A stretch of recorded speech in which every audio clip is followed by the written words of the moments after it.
Gridiron Warriors take the field in an epic battle that is larger than life. It is called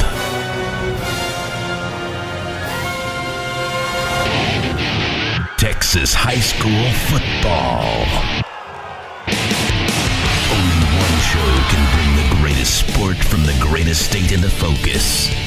Lone Star Gridiron. Coach Dodge, let's talk about 2016. Okay. What do you have coming back? Okay, on offense, we have 4 returners on offense. We have a left tackle, a left guard, that's Stefan Xavier, Joe Hieronymus, our ex-receiver, and Andrew Boykin, and our quarterback, Sam Ellinger. So we have 4 on offense, we have 4 on defense.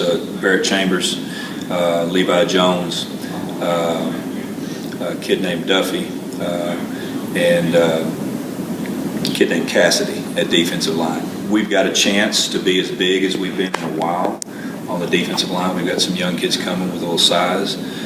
Receivers, it's going to be a whole new cast with the exception of one. Boykin caught 50 balls for about 800 yards last year, so he's a nice returner. Got a couple of running backs coming back, weren't starters, but have a little bit of experience. Secondary and receivers is our biggest area. And once we get to camp, is to make sure that we shore up. So what can the Chap community, what can they expect this year? I really believe that we have 2 goals. One's to win a district championship and one's to be practicing on Thanksgiving. And I know we've been saying that a long time, but I just feel like if you'll just keep those 2 intact, and once you get to them, then Betty barred the door after that's kind of what happened. I think that our community could expect this team to get back to a Thanksgiving game. For every really experienced player, we have 2, young ones. And it's going to be real important, as we had talked about 2015 a while earlier, is that our returning players play really, really well, play better than they did last year. And if they do, I've challenged you, if Sam Ellinger plays better than he did last year, that's pretty dang good. And if Levi Jones plays better than he did last year, he can. And all those guys are returners. And it's just, we got to, make sure that they are on top of theirs, and then bring the young ones along. And we had a JV team that went 9-1, and a sophomore team that went 10-0, and a couple freshman teams I think were 8-2 apiece. So we've got some decent talent coming.